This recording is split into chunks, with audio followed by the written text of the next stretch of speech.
Mama akwaba wafra me adwoa searching mesro na wa subscribe to my channel. Me a notification bell also for more news. Hey, Education Minister. Honorable Haruna Yujusu. NDC ni man ba kwa me penase me so dey. Honorable, I salute you, sir. Lesson alawani twem. Teachers alawani twem. Mbetu ye tuakura mu twem. Because one kasa mo penso mu twem. E na NPP fo ehhihie ni me fo de buy. Ghana of course won pad free. Ghana hankasa no, as matter of fact, they expensive. Country is so the most expensive defense in country. Hey, now what I cry there and they can't come. In your boy, just say, Adrian crying lazy. Who to me 1,000 Ghana to go. Me, yes, was a bit 1 week, not 1,000 Ghana Nasa. Adrian Juan. Intino, yeah, expensive, yeah, expensive. But my phone is won't pay free, Yama.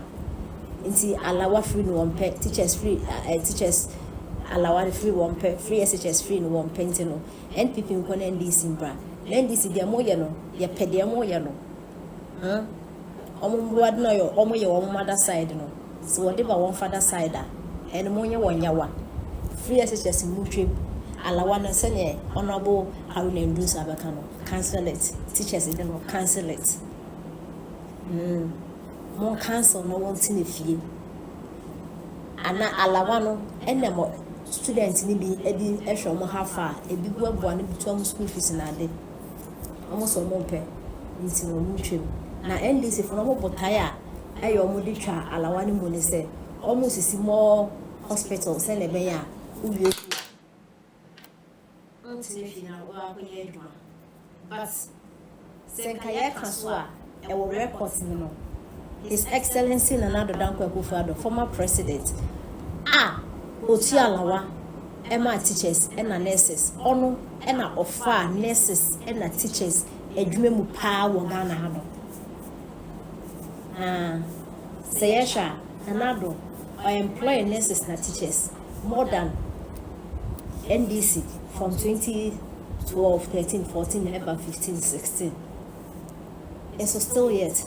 Osanso etia mamo NDC for mo claim say omo twala wani mo no mo de sisi hospital send the be ya be employee mo no omo nso no mo fam adwuma mu na nurses for na mo wi school do mo betime fiato da kingdom come na mo amoda so wo me nso de wo ahwe na wutime no withdraw na briefly na NPP for so money we come amo na me ye mo adom na mo ba ehhihie ni munjai na e free yema we free yeti ala wa munjai na Ghana ska no yet students no kwanyende yes so yenko school no so we are part of the country, we are part of the natural resources no one or a war mining mu no e na yendia in school fu kwan dia nti se mu tia no mo so mo pa mu twem na iwi ase de e dia membo hye won sa sane wo beye na o manfo no ho beto mo na oye peze mama me de medin kan do say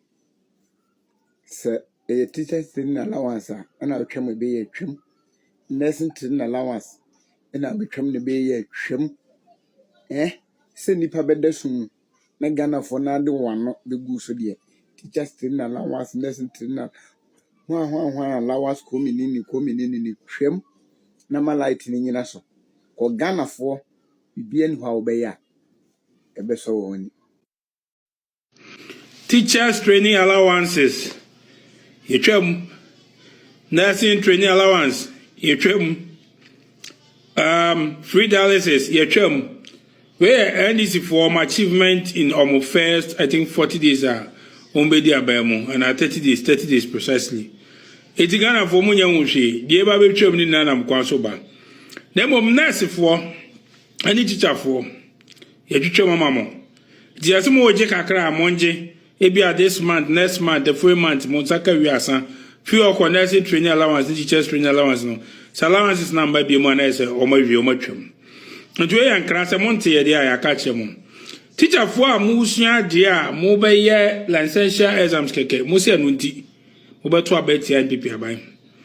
nurse for you nursing training for abawe ama allowance NPP abawe ama allowance na NEC wini ye no mu bosi fina kwa mo bedemo also be replaced with loan me pacho loan students loan na ebe mamo assume is a student be amount 2000 cedis nyame kura mfa fie ndu mo fa we ntu 2000 cedis enti student be no ebe amount 200,000 cedis da na 20,000 enye possible start students loan on the bebre mo nurse ne teachers no bonya na 2000 advance 3000 na ka wuti school ye ma allowances ene si ebe ma 3000 say loan we school anu watwia mese bonya unhio munya afina niema kesa ne beba eno ameti say ho 40 say dumu so no mo generator na mo nkane edundum oho mese Ghana for munya unhwe next me pam chaw allowances munyu training na mo my free teachers no kra no mate say no kra so no